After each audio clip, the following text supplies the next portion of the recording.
you? Yeah, by all means. Well, you're going to see this. You're going to be seeing this on www.occupyfridayharbor.com.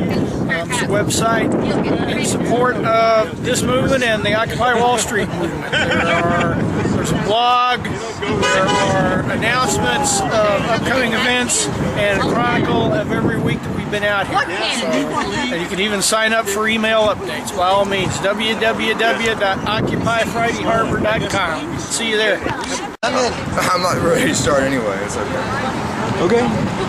I was going to say, if I ramble on, you can edit it out, right? Sure, I can. Okay. I was just watching something on television yesterday about, in the last 80 years, the percentage of the GDP, the wages in this country as a percentage of the GDP are the lowest they've been in 80 years. And the corporate profits are the highest they've been in 80 years. Something's not working with the way our democracy and our economic systems are working together, or I should say not working together. And we didn't get asked about bailing out the Wall Street and the banks. They just did it. And we're being asked to give stuff up, services, and pay taxes for things that aren't really working for the 99%. They're working very well for the 1%. And I don't know about anybody that might be watching this, but I think that sucks. And I'm really tired of it. Thank you.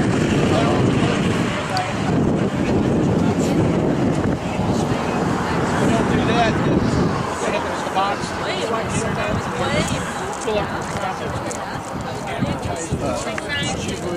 Oh, wow. Yeah. We're here again every week doing what we can to change the system that's broken. Thank you. The latest news is just incredible. The level of corruption that we're seeing in Congress, where our senators and representatives can do things like insider trading, which is illegal for everyone else. So it seems like every week the news of what we need to be able to do to get honesty back in government just keeps increasing. Let's talk about taxes today. Back about in 2001 and 2003, to be exact, the Bush administration and the Republican Congress enacted a couple of tax cuts which far and away benefited people at the high end of the income scale.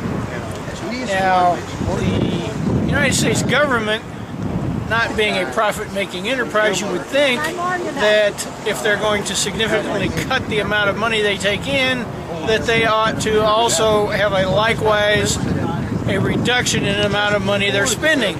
But the people who brought you those tax cuts said, no, that was absolutely not necessary. No way it was needed, because tax cuts pay for themselves. They generate economic prosperity. They put money in the pockets of job creators who then go out and create jobs, and we all benefit. Well, here we are 10 years later, and obviously there's not been economic prosperity because we're all out of work.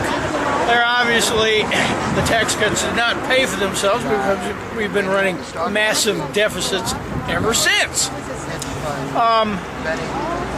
But largely because of the lack of economic prosperity, the current Congress, about 6 months or a year ago, enacted another tax cut.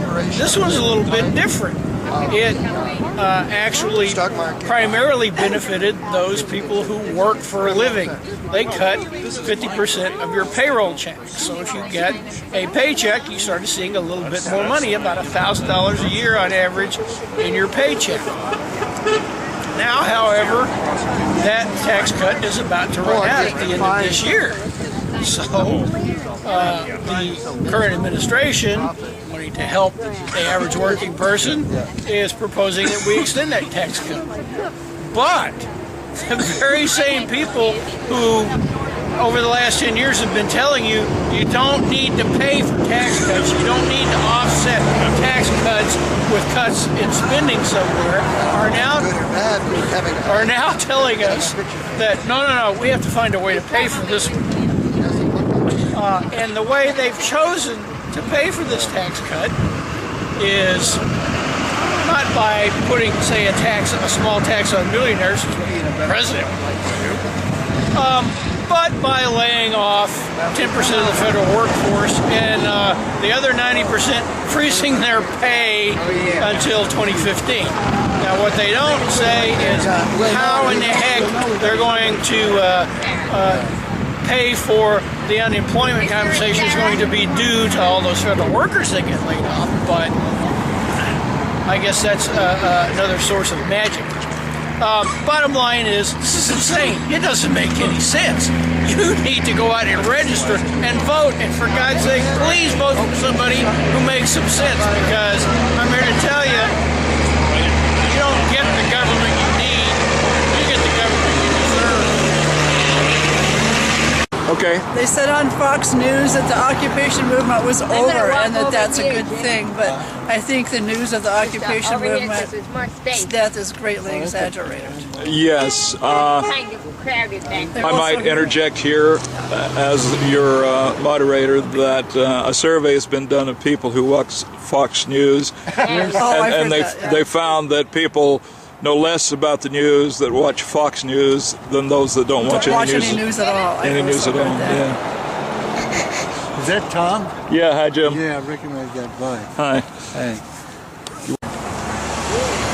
Since the Vietnam War, for which I was drafted, I've protested every war the United States has started. And frankly, it's very disappointing that people are accepting it as if it's business as usual, which it is. When I was inducted, I went down to the center and I told the chief of staff there that I wasn't going to go fight and kill people because they wanted to be communists. I figured to each their poison. And I told him that my family would send me to Canada, and he believed me, and I got a deferment. So I'd like to say to all the military people out there, don't fight immoral wars. Thank you.